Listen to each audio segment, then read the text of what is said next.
IPL 18వ season తొలి వారంలోనే యువ ఆటగాళ్లు దుమ్ము రేపుతున్నారు. తమ ఫ్రాంచైజీల్లో వచ్చిన అవకాశాన్ని సద్వినియోగం చేసుకుంటూ చెలరేగిపోతున్నారు. సన్ రైజర్స్ హైదరాబాద్ జట్టులో అనికేత్ వర్మ ఇలాగే అదరగొడుతున్నాడు. కీలక బ్యాటర్లు విఫలమైన వేళ సిక్సర్లతో విరుచుకుపడుతున్నాడు.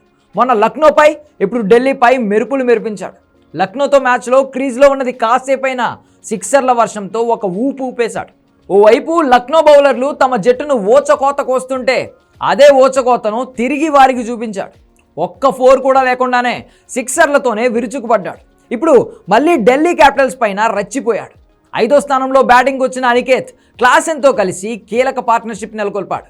5వ వికెట్కు 77 పరుగులు జోడించాడు. ఢిల్లీ స్పిన్నర్ అక్షర్ పటేల్ని అయితే ఒక ఆట ఆడుకున్నాడు.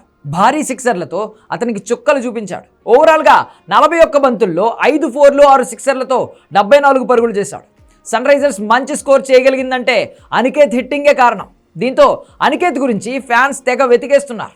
ఉత్తరప్రదేశ్ ఝాన్సీలో జన్మించాడు అనికేత్. వయస్సు 22 ఏళ్ళు. కానీ మధ్యప్రదేశ్ తరపున తన దేశవాళీ క్రికెట్ ఆడాడు. ఇతడిని హైదరాబాద్ ఫ్రాంచైజీ వేలంలో కేవలం 30 లక్షలకే కొనుగోలు చేసింది. అయితే దేశవాళీ క్రికెట్లో అంతగా ఘనతలు సాధించలేదు అనికేత్. అతడు 2024-25 సయ్యద్ ముస్తాక్ అలీ ట్రోఫీలో అనికేత్ తన సీనియర్ దేశీయ జట్టు తరపున ఒకే ఒక్క T20 మాత్రమే ఆడాడు. అలాగే మధ్యప్రదేశ్ ప్రీమియర్ లీగ్లో అత్యధిక పరుగులు సాధించిన ఆటగాడిగా అనికేత్ నిలిచాడు.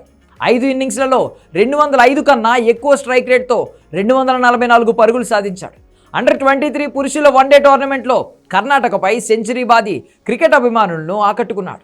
అతడు మీడియం పేస్ బౌలింగ్ కూడా చేస్తాడు. లక్నోపై 13 బంతుల్లో 276.92 స్ట్రైక్ రేట్తో చెలరేగిన అనికేత్ ఢిల్లీపై 180కి పైగా స్ట్రైక్ రేట్తో బ్యాటింగ్ చేశాడు.